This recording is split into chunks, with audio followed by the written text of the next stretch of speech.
ada rumus dalam Al-Quran bahwa semua hamba Allah itu diberi peluang yang sama untuk kembali menjadi orang baik. Saya ulang, semua hamba Allah, sedahsyat apapun kejahatan yang pernah ia lakukan, keburukan yang ia kerjakan, sebelum nyawanya sampai di tenggorokan, akan diberi peluang oleh Allah Subhanahu wa taala jalan untuk kembali menjadi orang baik.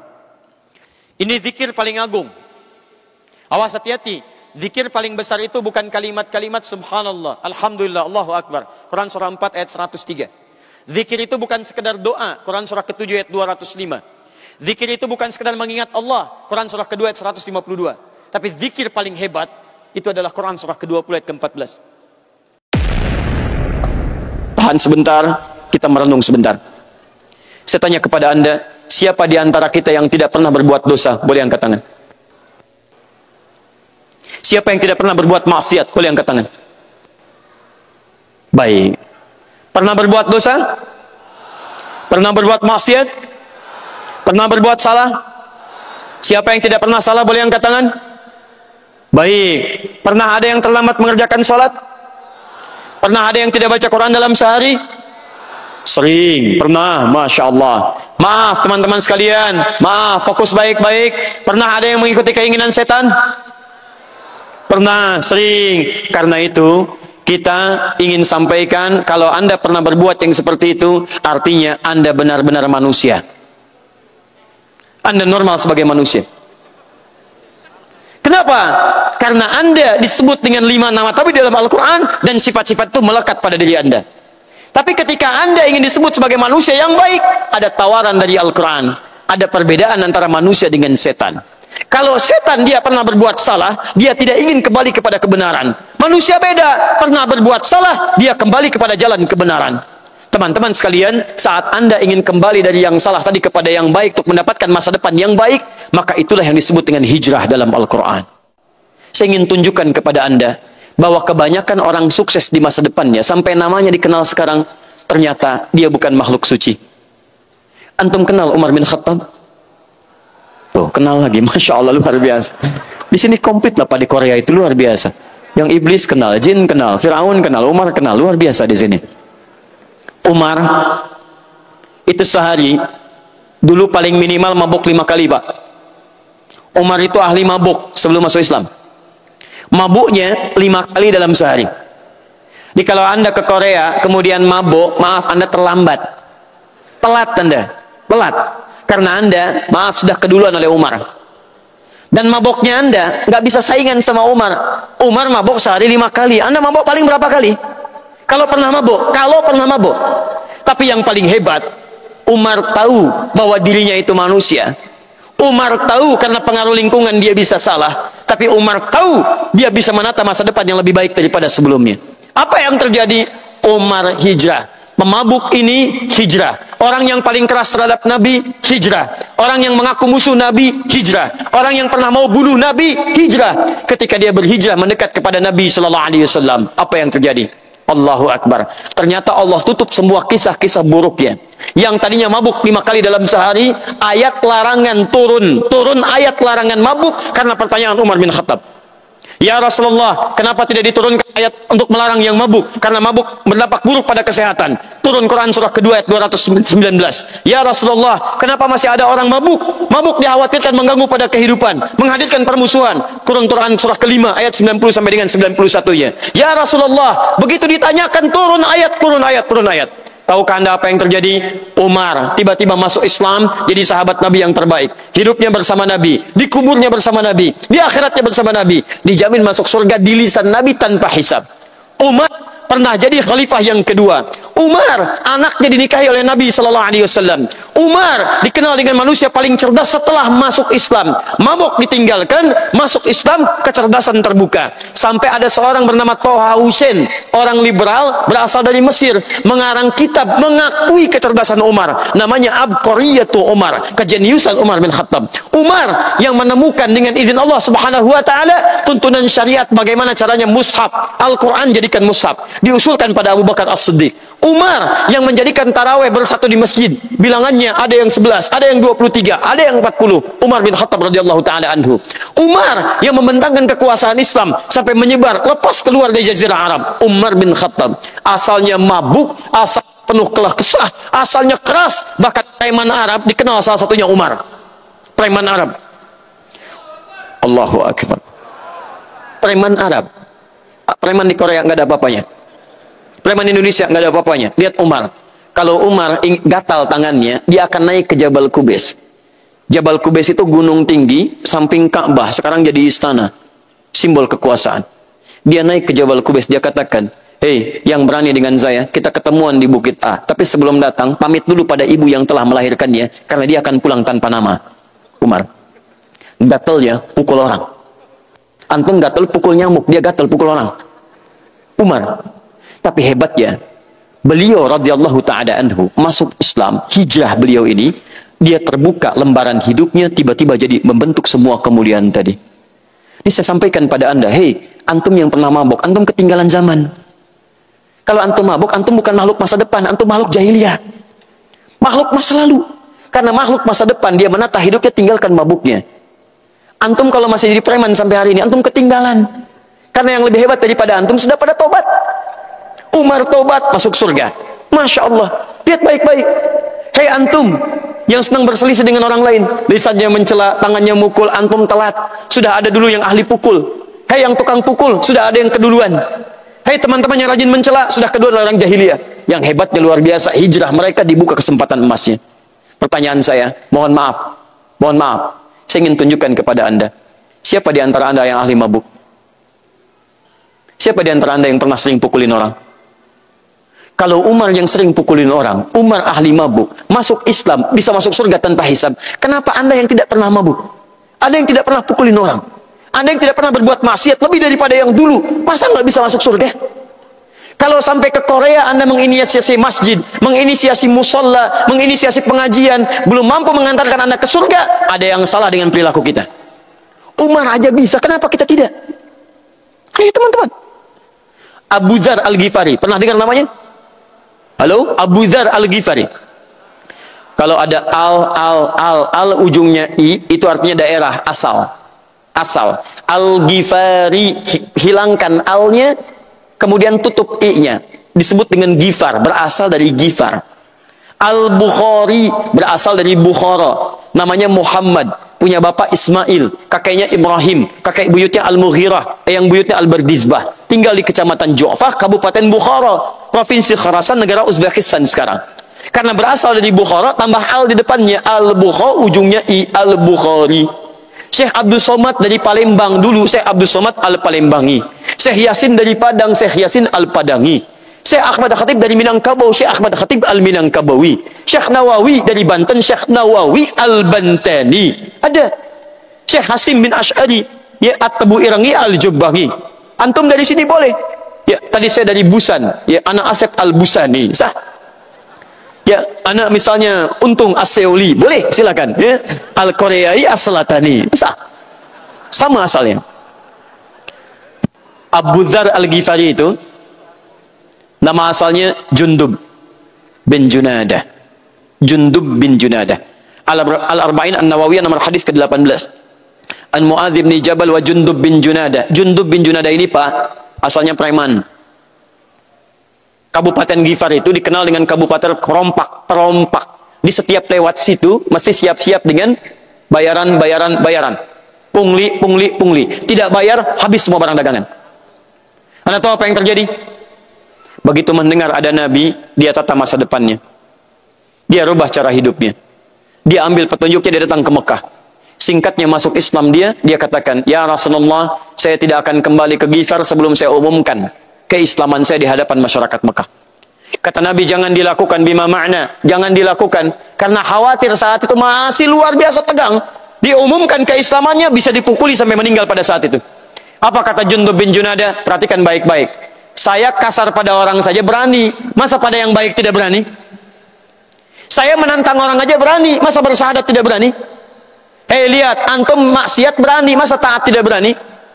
Antum mengerjakan maksiat bisa sabar. Kenapa antum saat taat tidak sabar? Konsep itu harusnya dibalik. Sabar itu pada kebaikan. Sabar itu pada kemuliaan.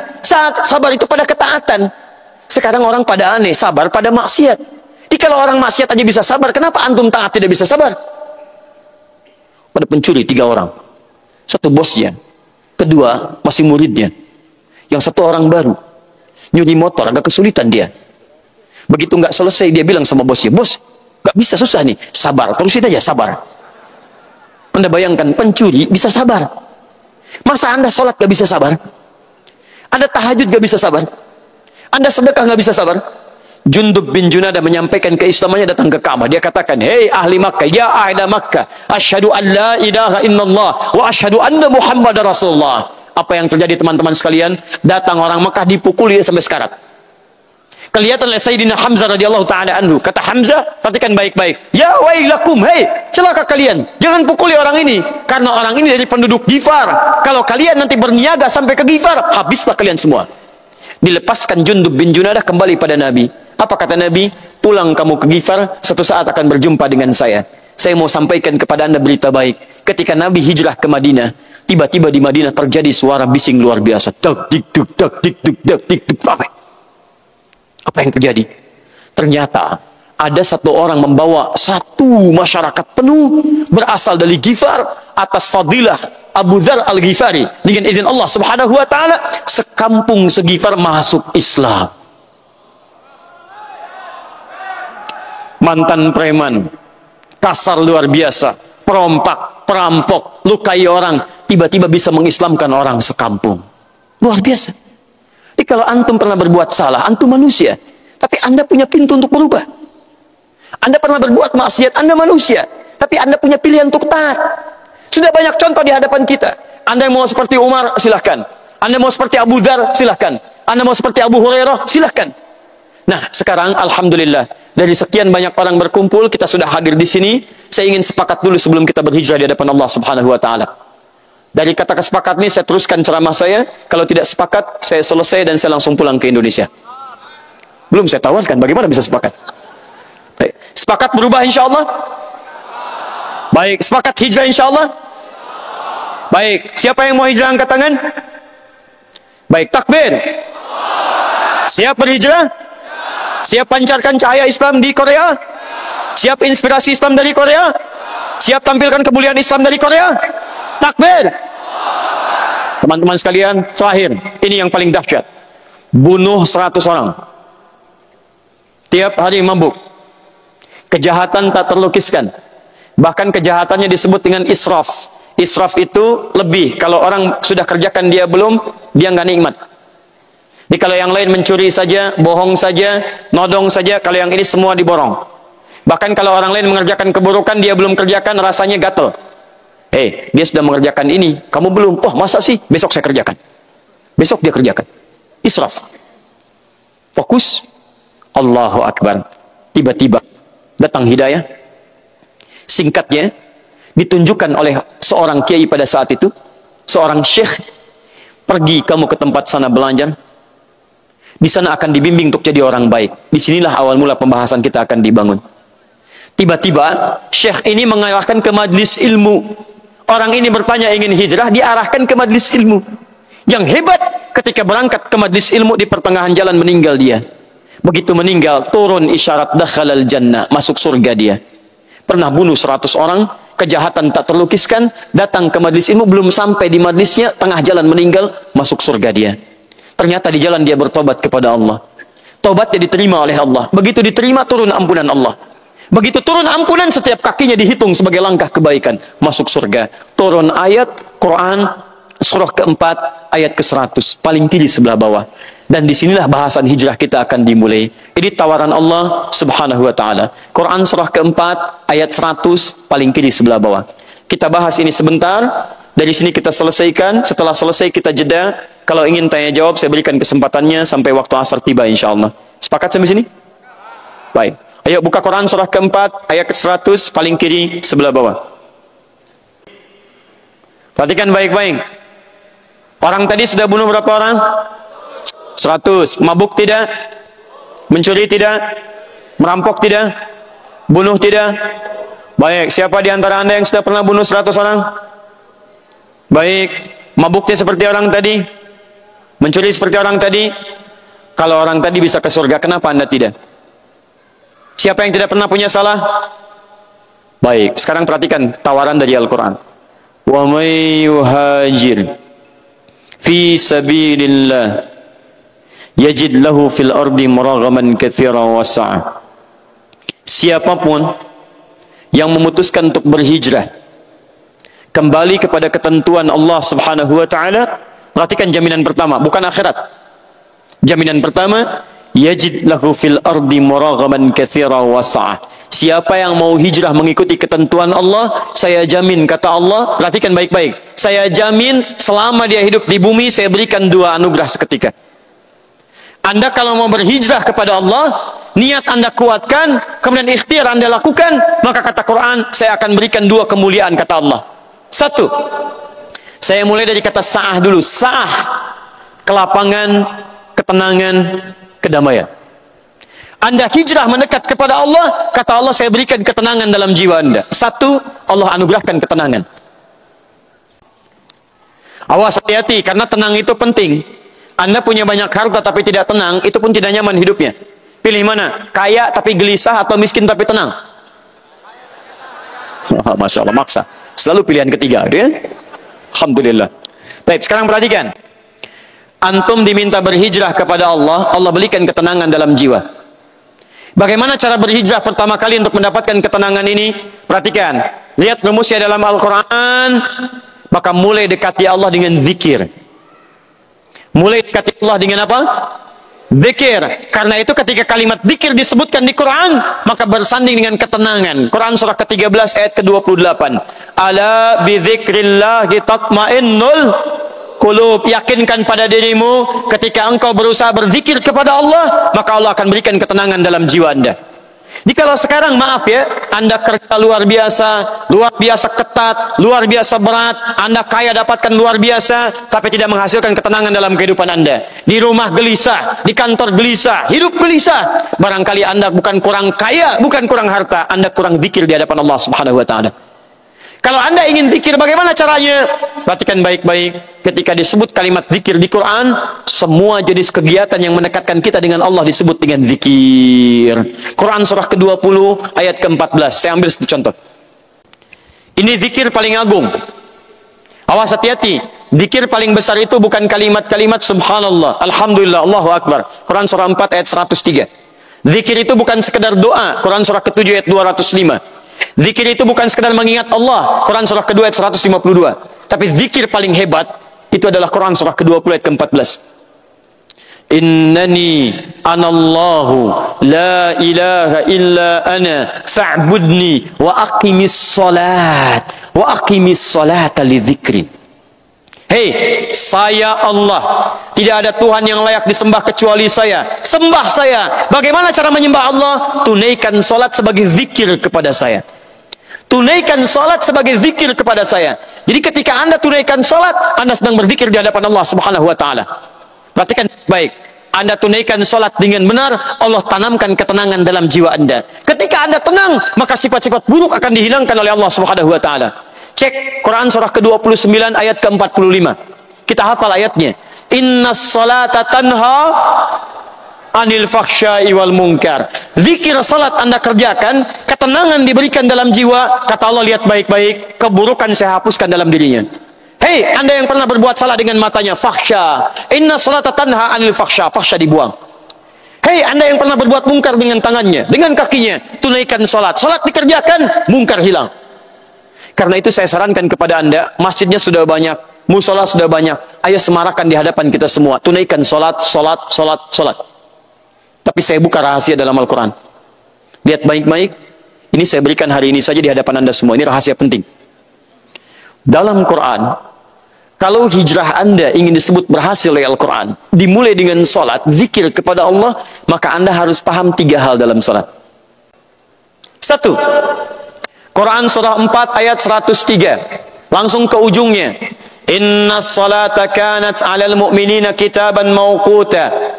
Bahasa singkatnya, orang-orang beriman itu pasti mengetahui waktu-waktu salat. Jadi kalau Anda ingin berhijrah mendekat kepada Allah, dimulai dengan salat, maka kata Al-Quran Anda harus hafal dulu waktu-waktu salat. Bagaimana Anda bisa salat kalau tidak tahu waktu salat? Ayo angkat tangan, Isya jam berapa? Oh. 6.45, jam 7, 7 lewat 1, 7 lewat 2, jam 8, Masya Allah. Terjadi perbedaan pendapat di Gengzo tentang waktu sholat Isya. Maghrib jam berapa? 3 wilayah. Asar jam berapa? Lihat baik-baik, siap berhijrah? Siap menunaikan sholat? Mulai hari ini, saya sarankan pada Anda, daripada update status yang tidak penting, sebarkan di wilayah kita tentang waktu-waktu sholat itu. Waktu sholat wilayah Korea Selatan, subuh jam sekian, zuhur jam sekian, asar jam sekian, maghrib jam sekian, isya jam sekian. Genzu sampaikan, Seoul sampaikan, kemudian yang lain sampaikan. Begitu Anda tuliskan, ada orang sholat melihat status Anda dapat pahala bagian dari sholatnya. Dia sholat, Anda dapat pahalanya. Anda sholat, dapat pahala Anda. Luar biasa. Tapi yang hebat, jangan cuma sampai bikin status Anda nggak sholat. Quran surah kedua ayat 238 paling kanan sebelah atas. Hafizu ala salawat. Hei orang yang telah tahu waktu salat, yang paham waktu salat, yang sudah bikin status tentang salat, hafizu ala salawat. Jangan cuma dijaga waktunya, tunaikan salatnya. Bentuknya jamaah. Jamaah itu artinya bukan sendirian. Tunaikan berjamaah, tunaikan di tempat orang banyak, sehingga ketika semua orang banyak ada motivasi bagi Anda untuk menunaikan sholat dengan baik. Terakhir, 3, saya hentikan dulu sampai sini. Nanti saya ceritakan tentang satu kisah yang sangat dahsyat setelah jeda sejenak. Fokus baik-baik. Ini yang paling penting.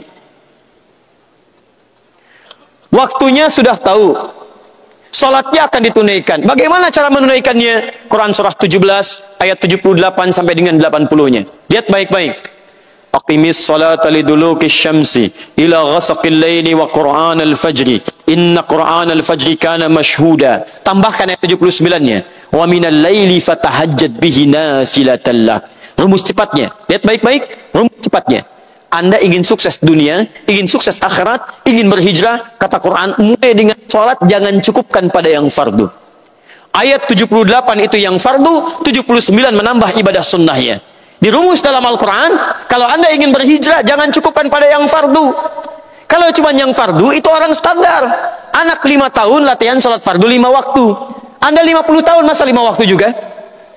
Ada anak 6 tahun, itu 5 waktu. 7 tahun, 5 waktu. 8 tahun, 5 waktu. Anda 16 tahun, 17 tahun, 18 tahun, 20 tahun, 30 tahun. Kalau sudah 40 tahun, masih 5 waktu juga, butuh berapa tahun lagi meningkatkan kualitas sholat Anda? Kalau ingin kualitas salat Anda meningkat, ketenangan datang, kata Quran rumusnya, tunaikan tambahan dari fardu namanya sunnah. Minimal bangun malam, tunaikan tahajud. Begitu Anda tunaikan, lihat jaminan Qurannya. Perhatikan baik-baik. Saya berikan rahasia pertama. 1, nanti akan terjadi perubahan dalam diri Anda. Yang tadinya ketinggalan salat fardu, tenang-tenang saja, sekarang ketinggalan salat sunnah, Anda mulai gelisah. Kalau tidak percaya silakan, sah. Ada kelapangan dalam jiwa Anda. Anda kalau malam ini membiasakan tahajud, besok tahajud, sebulan tidak berhenti tahajud, demi Allah saya katakan, begitu masuk bulan yang terakhir, coba Anda bangun terlambat sebelum subuh. 5 menit sebelum subuh Anda bangun, Anda akan mengatakan, ya Allah terlambat saya. Padahal subuhnya belum muncul. Akan tertukar keadaan. Dulu ketinggalan sholat fardu tenang, sekarang ketinggalan sholat sunnah sudah gelisah Anda. Itu ketenangan yang bisa Anda rasakan. Itu yang disebut dengan halawatul iman. Kalau Anda konsisten mengerjakan sholat dengan baik, tambah dengan sunnahnya, maka apa yang terjadi? Orang yang konsisten menunaikan sholat sunnah plus dengan tambahan tahajudnya, muraghaman katsiran. Kembali ke surat An-Nisa. Kami limpahkan kemuliaan hidup yang luas. Rizki Anda meningkat. Anda dijaga oleh Allah. Karir Anda ditingkatkan oleh Allah Subhanahu wa Ta'ala. Perhatikan Quran surah ke-17 ayat 79 sampai dengan 80. Saya cepat, saya berhenti di sini. Lihat baik-baik. Wa minal laili fatahajjad bihi nafilatan lak. 1. Asa ayyab'atsaka rabbuka maqaman mahmuda. Orang yang mau berhijrah, menunaikan ibadah salat tambah dengan tahajudnya. 1. Allah akan angkat karirnya, ditempatkan di tempat yang terbaik. Rahasia tahajud yang pertama. 2. Wa qur rabbi adkhilni mudkhala sidqin. Kalau dia beraktivitas akan dibimbing oleh Allah Subhanahu wa Ta'ala. Wa akhrijni mukhraja sidqin. 3. Kalau dia mengalami kesulitan, maka akan dibimbing oleh Allah keluar dari kesulitan itu. 4. 4. Waj'alni min ladunka sultanan nasira. Kalau dia diganggu dalam pekerjaannya, ada yang iseng menjahilinya, maka Allah yang turun langsung untuk membantu dan menolongnya. 4 kemuliaan. Maka saya sampaikan kepada Anda, musolanya sudah ada, masjidnya sudah ada. Kalau Anda ingin mulai berhijrah, mari perbaiki dengan meningkatkan sholat kita. Tambah sunnahnya, tambah rawatibnya. Demi Allah saya katakan, kalau itu sudah Anda kerjakan, lihat kitabnya Imam An-Nawawi, namanya At-Tibyan fi Adab Hamalatil Quran, cetakan Darul Kutub Al-Islamiyah, halaman 38, paling kanan sebelah atas, paragraf pertama, baris 1 sampai dengan baris ketiganya. Di situ beliau sampaikan, ada sahabat Utsman bin Affan, Abdurrahman bin Auf, Tamim Ad-Dari. Utsman orang paling kaya semuka bumi sampai sekarang. Asetnya masih ada di kota Nabi, Madinah kota Nabi. Abdurrahman bin Auf tadinya orang paling fakir di kota Mekah. Kemudian dia hijrah ke Madinah, diajarkan oleh Nabi rahasia sholat. Begitu hijrah, cuman 3 bulan jadi orang paling kaya nomor 3 di Madinah. Setahun paling kaya di kota Madinah. Sampai kemudian dia kaya, maaf, kapaknya saja terbuat dari emas. Tapi yang paling hebat, kata Imam An-Nawawi, apa rahasia mereka? Mereka tidak pernah meninggalkan tahajud. Sekaya-kayanya Utsman tidak pernah meninggalkan tahajud. Kalau tahajud, kata Imam An-Nawawi, sampai khatam Al-Quran dalam tahajudnya. Maka saya ingin ajak Anda semua, mari teman-teman sekalian, yang ingin berhijrah, menatap masa depan, perbaiki dulu ibadah Anda, dekati Allah dengan baik, karena Allah yang punya masa depan, Allah yang punya rizki, Allah yang punya kemuliaan. Anda dekati Allah, maka diberikan semua apa yang Anda harapkan dalam kehidupan Anda itu. Takbir. Siap berhijrah insya Allah? Baik.